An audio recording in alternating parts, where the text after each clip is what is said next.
Signs of freeze damage in the form of broken water fixtures. Well, they started coming in to local plumbers today. Yeah, despite lots of precaution, there was still homeowners who fell victim to Mother Nature and lost their water. Yeah, our Brian Burns joins us live in studio to describe what he came across. Brian?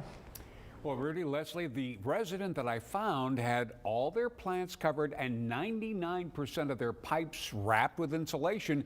It was that 1%, though, that shut down their water for the day.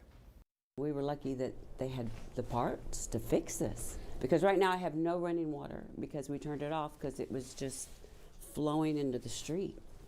So I had to turn all the water off. So that's been the hardest part, really. When most people think of backflow preventers, they may think of these big U-shaped pipes in front of many buildings around town. But in this case, the preventer was much smaller and used by a resident for their lawn watering system. Due to the freezing conditions, we had a leak here on the backflow device itself. It's a 1-inch PVB for the irrigation system.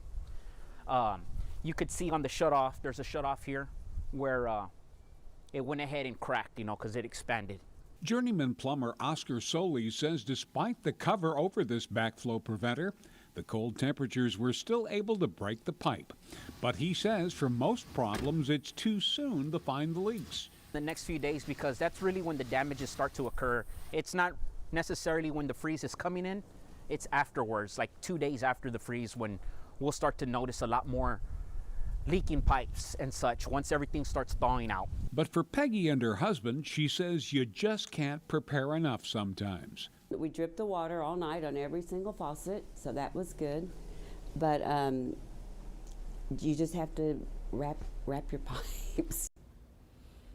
And hopefully it's all fixed by now, and hopefully their water's back on. Several area plumbers that I talked to confirmed that they are still waiting for that rush of burst pipe calls again. They say it'll take a day or two for the complete thaw before they start finding areas where the water is coming out of the pipes. Leslie?